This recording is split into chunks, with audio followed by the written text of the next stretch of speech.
அதிசயங்கள் செய்கிறவர் நம் அருகில் இருக்கிறார்.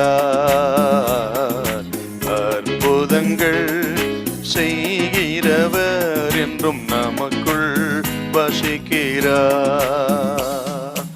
ஆதியாகமம் 6:9. நோவாவின் வம்ச வரலாறு. நோவா தன் காலத்தில் இருந்தவர்களுக்குள்ளே நீதிமானும் உத்தமனுமாயிருந்தான். நோவா தேவனோடே சஞ்சரித்துக் கொண்டிருந்தான். இந்த நோவாவையும் குடும்பத்தையும் கர்த்தர் அந்த ஜல பிரளயத்திலிருந்து அழிவிலிருந்து பாதுகாத்ததுக்கு என்ன காரணம்னா, நோவா தேவனை விசுவாசித்தார். அவன் மட்டும் இல்ல, அவன் குடும்பமும் தேவனை விசுவாசித்திருக்கிறார். ஆகவே தான் 18வது வசனத்துல, உன்னுடனே என் உடன்படிக்கை ஏற்படுத்துவேன், நீயும் உன்னுடனே உன் குமாரரும் உன் மனைவியும் உன் குமார மனைவிகளும் பேழைக்குள் பிரவேசியுங்கள் என்று நோவாவும் அவன் குடும்பமும் தேவனை விசுவாசித்ததன் அடிப்படையில் அவர்கள் பேழைக்குட்பட்டு மகா பெரிய அழிவிலிருந்து பாதுகாக்கப்பட்டார். ஏதோ தகப்பன் மட்டும் விசுவாசத்தினால மனைவி பிள்ளைகள்லாம் கர்த்தர் வந்து பாதுகாத்தார்னு அர்த்தம் இல்லை. ஒவ்வொருத்தரும் விசுவாசிக்கணும். நோவா, அவன் மனைவி, பிள்ளைகள், மருமக்கமார் எல்லாரும் 8 பேரும் விசுவாசித்திருக்கிறாங்க. அவரவர் ஆத்மாவுக்கு அவரவர் உத்தரவாதி. ஆக நோவா அவன் தேவனை விசுவாசித்தார்.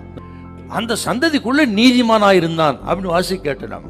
நீதிமான் என்றால் என்ன? யாரு நீதிமான் என்றால் யாருன்னு கேட்டா, இயேசு கிறிஸ்துவை விசுவாசிக்கிறவன், சொந்த தெய்வமாக விசுவாசிக்கிறவன்.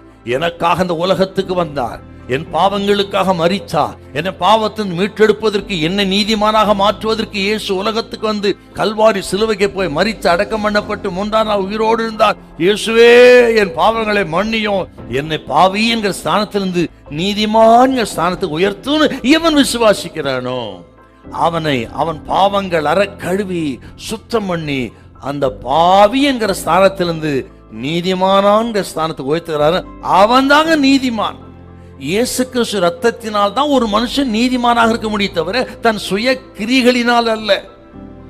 இயேசுவை விசுவாசிப்பது, அவர் நமக்காக சிந்தின ரத்தத்தை விசுவாசித்து ரட்சிப்பின் அனுபவத்தை பெறுகள் யாரோ அவர்களே நீதிமான். அப்படிப்பட்டவர்கள் நீதியின் கிரிகளை செய்யணும்.